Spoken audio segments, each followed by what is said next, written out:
الشهوات هي أكتر حاجة بتوقع الإنسان. هتفضل طول حياتك بتقاومها، مرة هتنجح ومرة غصب عنك هتقع فيها. بس الحقيقة إن حب الشهوات ده فطرة عندنا كلنا، وهو ده الاختبار.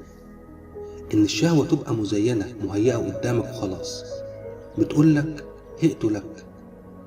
انت بقى يا تعرف تقاوم وتجاهد ويبقى ده النجاح، أو تقع وتنغمز والعياذ بالله. طيب تعمل ايه وتقاومها ازاي؟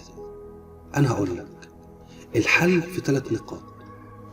النقطة الأولى، هتعرف إن لا حول ولا قوة إلا بالله العلي العظيم، وتستعين بربنا، وتعرف إن مش بشطارتك قاومت الشهوة، لا، ده بفضل ربنا عليك. النقطة التانية، تستشعر مراقبة ربنا ليك، إنه بيشوفك وبيسمعك في كل أحوالك. أما النقطة التالتة والأخيرة، إنك تمني نفسك بالجزاء اللي هتاخده في الآخرة لما تقاوم في الدنيا، وتعرف إن كل حاجة حرمت نفسك منها دلوقتي هي إرضاء لربنا سبحانه وتعالى، هتتمتع بيها في الجنة.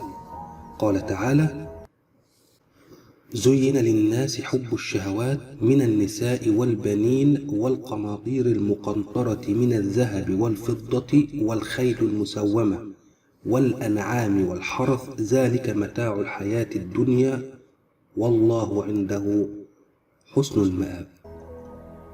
صدق الله العظيم.